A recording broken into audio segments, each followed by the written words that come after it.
धन्यवाद अध्यक्ष जी, आपने मुझे सवाल पूछने का मौका दिया। अध्यक्ष जी, मैं माननीय मंत्री जी से जानना चाहूँगी कि आजमगढ़ वाया लालगंज होते हुए वाराणसी वाया लालगंज होते हुए आजमगढ़ गोरखपुर तक की नई रेल लाइन का सर्वे के लिए बजट 22-23 में वित्त मंत्रालय द्वारा पास कर दिया गया था, लेकिन अभी तक इस सर्वे का क्या रिजल्ट आया है, ये सर्वे का कार्य कहाँ तक पूरा हुआ है, और ये आजमगढ़ बनारस लालगंज आजमगढ़ से गोरखपुर तक की नई रेल लाइन का कब काम पूरा हो पाएगा, और ये लालगंज में सब स्टेशन जो बनाना है उसे कब तक सरकार पास करेगी? क्या मंत्री जी इसका जवाब दे पाएंगे? और सर, इसके साथ एक और क्वेश्चन है। एक ही पूछो सर। माननीय अध्यक्ष जी, आजमगढ़ एक ऐसा क्षेत्र है जिसमें लंबे टाइम तक विकास के बजाय कुछ और ही होता था। अब परिस्थितियां ऐसी आई है कि आजमगढ़ को वर्ल्ड क्लास इंफ्रास्ट्रक्चर देने के लिए उत्तर प्रदेश में डबल इंजन की सरकार से तेजी से काम हो रहा है, और माननीय सांसद महोदय ने जिस प्रोजेक्ट की बात की है वो प्रोजेक्ट भी टॉप प्रायोरिटी पे उसका सर्वे का काम चल रहा है। नमस्कार दोस्तों, मैं अरविंद सिंह। इस वीडियो के साथ मैं एक नई खबर भी लेके आपके समक्ष प्रस्तुत हूँ। आजमगढ़ इस समय फास्ट ग्रोइंग सिटी की तरह मुझे लग रहा है इसका डेवलपमेंट होते जा रहा है, और जिस तरीके से रेलवे कनेक्टिविटी और एयर कनेक्टिविटी से जुड़ता जा रहा है, मुझे लगता है कि आने वाला जो दिन है आजमगढ़ के लिए ये बहुत बेहतर होने जा रहा है। रेलवे की शुरुआत कहा जाए तो जो बहुत प्रतीक्षित जो मांग थी खासतौर पे आजमगढ़ वासियों की कि जो पूर्वांचल की जो सबसे बड़ी मंडी है वो बनारस है, और दूसरा क्षेत्र पड़ता है जो गोरखपुर है। तो गोरखपुर और बनारस के बीच में सीधे कोई रेल मार्ग आजमगढ़ होते हुए नहीं था। ये बहुत प्रतीक्षित मांग थी कि आजमगढ़ को गोरखपुर और बनारस तक के बीच में कोई ऐसी ट्रैक बैठाई जाए, कोई ट्रैक ऐसी बने जिससे सीधे बनारस से चलते हुए आजमगढ़ और आजमगढ़ से गोरखपुर की यात्रा कर सके, जिससे कि यातायात भी सुलभ रहे, यातायात में भी सुविधा रहे, और साथ में जो व्यापारिक दृष्टि है आजमगढ़ के विकास के लिए, पूर्वांचल के विकास के लिए बहुत जरूरी था, बेहद जरूरी था। तो ये हालांकि बहुत पुरानी मांग है और कई सांसदों ने भी इसको उठाया। खास बात है कि जब बीजेपी के वर्तमान सांसद जो दिनेश लाल निरहुआ है, उन्होंने भी इसको संसद में भी, और साथ में कहा जाए कि जो रेल मिनिस्टर से खुद मिलके अश्विनी वैष्णव से मिलकर इसके लिए उन्होंने मतलब दबाव डलाया, या कह सकते हैं कि उसके लिए उन्होंने प्रयास किया। तो जो सर्वे का काम है इसका कह सकते हैं कि जो वाराणसी आजमगढ़ और गोरखपुर के बीच जो रेलवे ट्रैक बैठना है या रेलवे ट्रैक जानी है, तो उसके सर्वे का काम जो है, जो प्रथम चरण का जो पूरा होने के बाद द्वितीय चरण का जो सर्वे हो चुका है या चल रहा है, उसमें भी फाइनल डीपीआर बनने की स्थिति आ गई है। यानी अब कह सकते हैं कि अगर ये सब कुछ सही रहा तो आने वाले समय में आगामी बजट में इसके लिए 1000 करोड़ रुपए की से या उससे अधिक की बजट की व्यवस्था की जाएगी, और ये लगता है कि आगामी समय में पूरी परियोजना जो है वो पूरी हो सकती है। वाराणसी से आजमगढ़ की जो दूरी होगी वह लगभग 95 किलोमीटर की होगी, जो परिमाप बताया गया, जो मेजरमेंट है जो बताया गया है, और उसका जो किराया है वो 60 से 70 के बीच में 65 रुपया कुछ ऐसे रखा गया है। तो ये किराया होगा, यानी 95 किलोमीटर की यात्रा हम रेलवे ट्रैक से कर सकते हैं। और जो रेलवे लाइन जो बिछानी होगी, चूँकि वाराणसी का जो सिटी स्टेशन है वहाँ से औड़िहार तक की ऑलरेडी रेलवे लाइन बिछी है, लेकिन औड़िहार से बताया जा रहा है कि रानी की सराय तक एक रेलवे ट्रैक बैठाया जाएगा या एक रेल लाइन बिछाई जाएगी। उस रेल लाइन को वहाँ तक बिछाना है, और साथ में रानी की सराय से आजमगढ़ तो जुड़ा हुआ ही है, तो वहाँ से होते हुए फिर वो सठियाओं से फिर मुबारकपुर, जियलपुर, दोहरी घाट होते हुए वो ट्रैक जो है निकल जाएगा। तो ये प्लानिंग है। तो मुझे लगता है कि इसमें करीब 7 या 8 स्टेशन ये बनाए जाएंगे। उसमें खास तौर पे महनाजपुर हो सकता है, और तरमा हो सकता है, मेनगर हो सकता है, खरिहानी हो सकता है, और उसके बाद सठियाव है, फिर इसके बाद मुबारकपुर एक चूँकि व्यापारिक नगरी कह सकते हैं कि आजमगढ़ की एक है, तो इस नाते मुबारकपुर भी बनेगा और उसके बाद जो है जीयनपुर बन सकता है। तो ये बड़े स्टेशन 7-8 मुझे लगता है कि ये इस ट्रैक पर बनेंगे और इसके बन जाने से जो यातायात की जो रेलवे यातायात की जो सुविधा है उस कनेक्टिविटी से जुड़ जाएगी। उसका लाभ ये होगा कि जब हम गोरखपुर से अगर कोई यात्री आजमगढ़ के लिए आना चाहता है या गाजीपुर के लिए आना चाहता है तो इस मार्ग से जा सकता है। फिर या कह सकते हैं कि लालगंज होते हुए या ईस्ट ट्रैक से हम जो है बनारस जा सकते हैं, बनारस से सीधे हम गोरखपुर से जुड़ जाएंगे। तो जो ट्रांसपोर्टेशन होगा, जो कह सकते हैं कि व्यापारिक ढंग से भी बहुत सारे लाभ इससे होने जा रहे हैं। ये अगर सब कुछ पूरी योजना मूर्त रूप अगर ले लेती है और आगामी चूंकि चुनावी वर्ष 2024 का आने वाला है तो सरकार के पास भी ये बताने के लिए ज़रूरी है कि कहने के लिए ज़रूरी है कि ये हमने किया और उसके अपने गुडवर्क में ये हम गिन सकते हैं और जिसके बल पे वो कह सकते हैं कि वोट मांगेंगे। तो ये जो काम है वो आजमगढ़ के लिए बहुत शानदार है होने वाला है और बहुत ही मतलब कह सकते हैं कि भविष्य की जो योजनाएं हैं वो जो है वो मूर्त रूप होने जा रही हैं। दूसरा जो बहुत प्रतीक्षित मांग थी कि आजमगढ़ हवाई पट्टी या एयरपोर्ट, रेलवे के अलावा एयरपोर्ट से भी जुड़े और ये बीच में अंतर्राष्ट्रीय हवाई अड्डा बनने की भी बात आई तो उसके लिए बहुत सारे जो उसका विस्तार होने की बात हुई तो जो ज़मीनें हैं वो ज़मीन जिनके भी हैं, जिन किसानों की हैं तो वो अधिग्रहण के लिए तैयार नहीं हुए। फिलहाल जो एयरपोर्ट है, जो हवाई पट्टी है, वो एयरपोर्ट का जो डेवलपमेंट हो चुका है, फाइनल उसको लाइसेंस मिल चुका है और यहाँ निदेशक के रूप में एक अफसर की तैनाती हो चुकी है।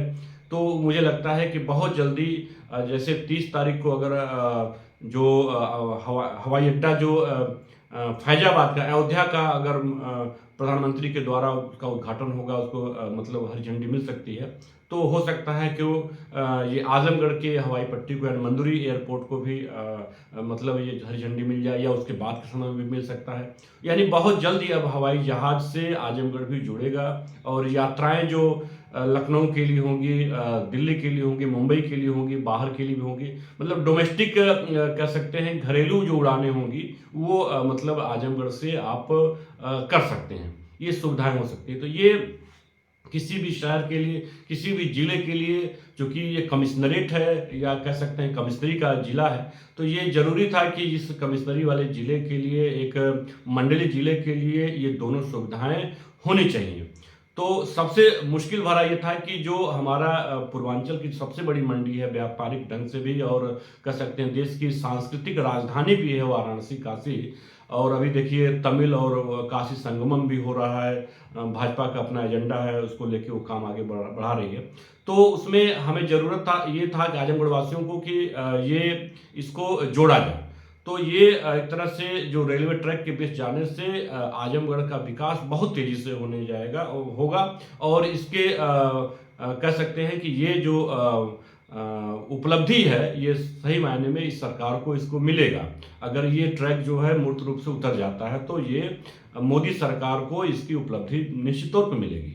और जो एयरपोर्ट है, एयरपोर्ट कनेक्टिविटी या रेलवे कनेक्टिविटी से जब हम जुड़ते हैं तो ये मान लीजिए कि जो यात्रा हम कई दिनों में करते थे वो यात्रा हम चंद घंटों में कर ले रहे हैं। आप रेलवे के द्वारा आप बनारस जा सकते हैं, गोरखपुर जा सकते हैं या कहीं के भी यात्रा आप कर सकते हैं। उसका लाभ आजमगढ़ को ही सिर्फ नहीं मिलने जा रहा, गोरखपुर से जब आप आ रहे हैं तो बगल में आप गाजीपुर, मऊ के यात्रियों को भी, अगल बगल के यात्रियों को, अम्बेडकर नगर के यात्रियों को भी उसका लाभ मिलने जा रहा है। तो अब रेलवे के अलावा जब एयर कनेक्टिविटी की बात करते हैं तो भी इसका लाभ पूर्वांचल के तमाम लोगों को मिलेगा।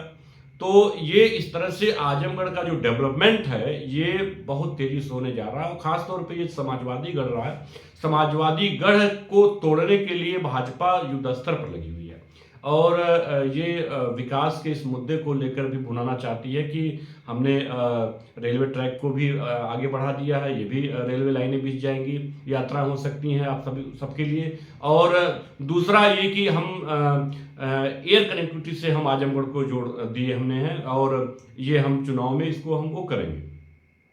तो ये मतलब कह सकते हैं कि आजमगढ़ के लिए इस क्षेत्रीय जनता के लिए, यहाँ के लोगों के विकास के लिए ये बेहद ज़रूरी था कि ये एयर कनेक्टिविटी और साथ में रेलवे कनेक्टिविटी से आजमगढ़ को जोड़ा जाए। यानी जब तक जब तक यातायात की सुविधा, उसकी सुगमता नहीं होगी, किसी भी जिले का, किसी भी हिस्से का विकास नहीं हो सकता है।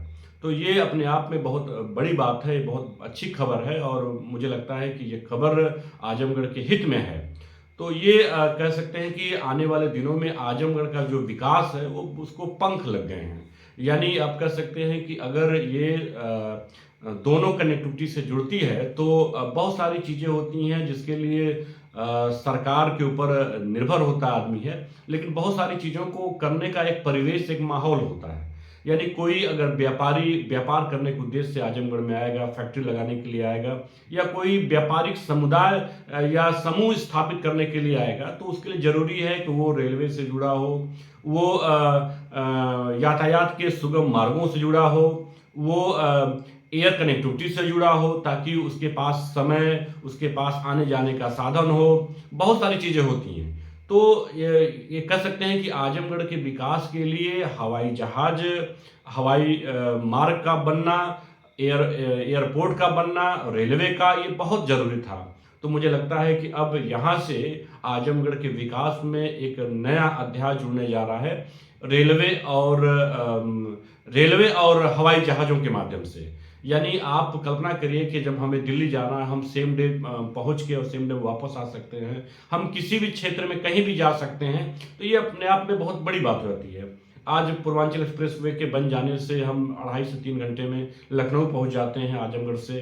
तो ये अपने आप में बहुत बड़ी बात है। जो यात्रा आप 7 घंटे, 8 घंटे, 9 घंटे में करते थे बसों से, बिल्कुल उबाऊ और थकाऊ यात्राएं होती थी, वो यात्रा चंद आप 3 या 4 घंटे में कर लेते हैं। बस से करते हैं तो आप मैक्सिमम 4 से 5 घंटे में पहुंच जाते हैं। तो ये जो सुविधा होती है वो बहुत महत्वपूर्ण होती है किसी भी जनपद, किसी भी क्षेत्र के विकास के लिए, कि कम से कम यातायात के मार्गों से सुगमतापूर्वक जुड़ सके या जुड़ा हो। तो इस क्रम में आप देखिए कि जो आजमगढ़ है वो पूर्वांचल एक्सप्रेस से जुड़े होने के कारण उसका लाभ उसको मिल रहा है। रेलवे जो खास तौर पे बनारस, आजमगढ़, गोरखपुर जुड़ने जा रहा है, उसका आखिरी जो सर्वे है वो भी लगभग पूरा होने की स्थिति में, फाइनल डीपीआर बनने जा रहा है। और 1000 करोड़ से ऊपर की जो परियोजना है, मुझे लग रहा है अगले बजट में ये पास भी हो जाएगा और ये रेलवे ट्रैक बिछ जाएगा। यानी आपको औड़िहार से रानी की सराय तक आपको एक ट्रैक बिछाना है, आगे का बिछा हुआ है। तो इस तरह से आप देखा जाए तो ये 2 बड़े नगरों, 2 बड़े शहरों के बीच में आजमगढ़ को ये जोड़ देता है। एक देखा जाए तो ये दुनिया के सबसे प्राचीनतम नगरी में से एक काशी है। दूसरा जो है मल्ल और साक्यों का क्षेत्र गोरखपुर है, या गोरक्ष पीठ के नाम से भी आप जान सकते हैं कि वो है पहले से ही। तो एक मुख्यमंत्री का शहर है, एक प्रधानमंत्री का शहर है। दोनों शहरों के बीच में जो सबसे महत्वपूर्ण हिस्सा है वो आजमगढ़ है, जो दोनों को जोड़ता है। तो ये सीधा कोई रेलवे ट्रैक नहीं था, इसलिए जरूरी था कि ये आजमगढ़ को रेलवे ट्रैक से जोड़ा जाए। और इसका अगर अगल बगल विकास हो रहा है तो वो विकास तब तक वो सही ढंग से नहीं होगा जब तक कि बीच के हिस्से का विकास न हो। तो आजमगढ़ कहा जाए कि ये अपने आप में एक अनूठा शहर है। आजमगढ़ एक अनूठा शहर है और इसके विकास के लिए, इसका चौमुखी विकास तभी हो सकता है जब इसको यातायात के सभी माध्यमों के, सभी तरीके के यातायात से जोड़ा जाए, चाहे वो रेलवे का हो, चाहे वो एयर का हो, और चाहे वो थल मार्ग का हो। तो ये जरूरी था और मुझे लगता है कि ये अपने आप में जो बुनियाद रखी गई है, जिस तरीके से एक नया अध्याय शुरू हुआ है, आने वाले 1 दशक में आजमगढ़ का बहुत तेजी से विकास होने जा रहा है। तो दोस्तों ये आप मानिए कि इस आजमगढ़ के डेवलपमेंट में ये बहुत ज़रूरी था कि ये तीनों चीज़ें बहुत अहम ढंग से अपने रोल अदा करते और इन्होंने किया। तो मुझे लगता है दोस्तों इस तरह की वीडियो को देखने के लिए हमें आप लाइक करिए, सब्सक्राइब करिए और शेयर करना मत भूलिए।